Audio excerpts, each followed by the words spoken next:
আমরা আরও ভালো চাই।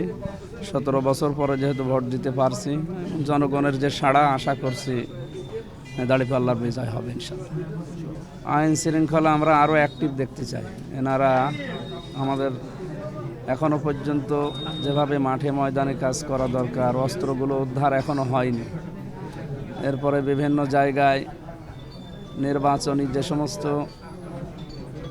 বিধি নিষেধ দেওয়া আছে এগুলোর ব্যাপারে আমরা কমপ্লেন দিয়েছি অনেকবার, কিন্তু তারা তো মানসম্মতভাবে কাজ করছে না। আমরা আশা করছি তারা সঠিকভাবে কাজ করবে। তাদের যে নির্দেশনা দেওয়া আছে সরকারের পক্ষ থেকে তারা যেন এগুলো ফলো করে চলে। আপনারা জানেন সদর থানা লুট হওয়া এবং পুড়ে যাওয়া, তো সে অস্ত্রগুলো এখনও তো কালেকশন হয়নি। এইগুলো তো নির্বাচনে প্রভাব পড়তেই পারে। 4 গুণ শক্তিশালী এনজাইম ও অধিক ফেনা সমৃদ্ধ অরিক্স সিলভার ওয়াশ মাত্র 70 টাকায়।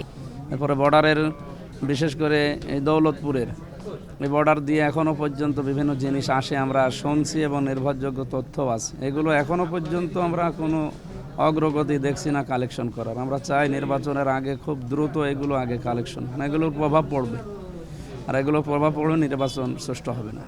আচরণবিধি নমিনিদের জন্যে, আমাদের নমিনি আমরা যে আছি তাদের জন্যে বিধিনিষেধ যেগুলো এগুলো আমরা পড়েছি এবং ফলো করে চলছি। আমার দলের যারা আছে তারা নারী এবং পুরুষ, তাদের যে নির্দেশনা দেওয়া আছে তারা অল্প অল্প করে কাজ করছে। এভাবে ওপেন তো মিছিল মিটিং সভা সমাবেশ সবই নিষিদ্ধ। 22শে জানুয়ারি পর্যন্ত আমরা মেনে চলছি ইনশাআল্লাহ, কিন্তু অন্য দলেরগুলো আমরা মেনে চলতে অনেককে দেখছি না, তারাও যেন মেনে চলে। 4 গুণ শক্তিশালী এনজাইম ও অধিক ফেনা সমৃদ্ধ অরিক্স সিলভার ওয়াশ মাত্র 70 টাকায়।